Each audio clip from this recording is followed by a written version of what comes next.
किरातार्जुनीयम के प्रथम सर्ग का 44वां श्लोक आज हम पढ़ रहे हैं।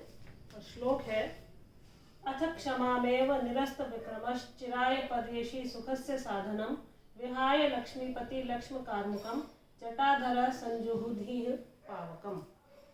इसका अन्वय है, अथ निरस्त विक्रमः सन् क्षमाम एव चिराय सुखस्य साधनम पर्येषि लक्ष्मीपति लक्ष्म कार्मुकम विहाय जटाधरः सन् एव पावकम जुहुधि।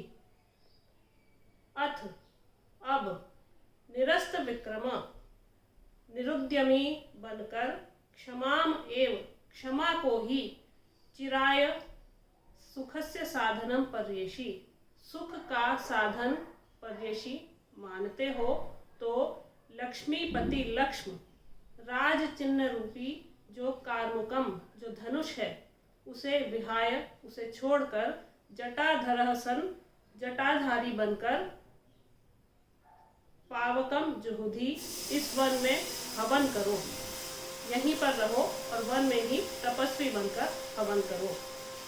द्रौपदी यहाँ पर कठोर वचनों में कह रही है कि यदि शत्रु का प्रतिकार आपका कर्तव्य नहीं है तो फिर आपको धनुष धारण करना व्यर्थ है और इसका आप त्याग कर दीजिए। यदि पौरुष होते हुए भी इसका उपयोग न करने के कारण शत्रुकृत अपमान को सहते हुए भी क्षमा को ही जीवन पर्यंत सुख का एकमात्र साधन यदि आप समझते हैं तो फिर आपको राज चिन्ह के रूप में जो धनुष है आपका उसे धारण करने की आवश्यकता नहीं है। क्षमाशील को और सर्वविध अपमानों को सहन करने वाले और क्रोध उत्साह से रहित व्यक्ति को धनुष से क्या प्रयोजन है। इस समय युधिष्ठिर भी इस स्थिति में है कि वो क्षमाशील भी है और अपमानों को सहन करते हुए शांति से वनवास व्यतीत कर रहे हैं, इसलिए उन्हें भी धनुष का त्याग कर देना चाहिए। ऐसा द्रौपदी यहाँ पर कटाक्ष कर रही है कि धनुष तो राज चिन्ह होता है जब आपको मुनि वृत्ति ही धारण करनी है, क्षमावान ही बनना है, तो फिर जटाधारी बनकर इस द्वैत वन में अग्नि से हवन करिए और अपने धनुष बाण को रख दीजिए। तात्पर्य यह है कि राजा को शत्रु के संबंध में क्षमा शोभा नहीं देती है।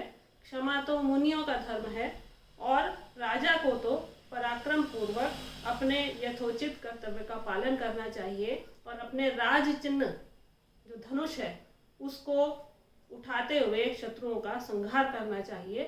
ऐसा द्रौपदी यहाँ पर कह रही है कि आप वनवास कर रहे हैं, इसका अर्थ ये नहीं है कि आप तपस्वी बन गए हैं और आपको हवन करना है या जटाएं धारण करनी है। यदि आपको क्षमाशील ही बनना है तो ये उचित है, लेकिन चूंकि आप क्षत्रिय हैं और अपमान के कारण आप इस स्थिति में पहुंचे हैं तो आपको अपने राज चिन्ह को पुनः धारण करना चाहिए, अपने उस तेज को पुनः धारण करना चाहिए और शत्रु का प्रतिकार करने के लिए अपने भाइयों के साथ में तत्पर हो जाना चाहिए, जो आपका प्रमुख और प्रथम कर्तव्य अब होना चाहिए। समास है यहाँ पर निरस्त विक्रमः। निरस्तः विक्रमः येन सह इति निरस्त विक्रमः बहुव्रीहि समास है यहाँ पर। लक्ष्मीपति लक्ष्म्याः पतिः इति लक्ष्मीपति षष्ठी तत्पुरुष समास है। पावकः पुनाति इति पावकः। और अनेक वर्णों की आवृत्ति एक बार होने से यहाँ पर अनुप्रास अलंकार है।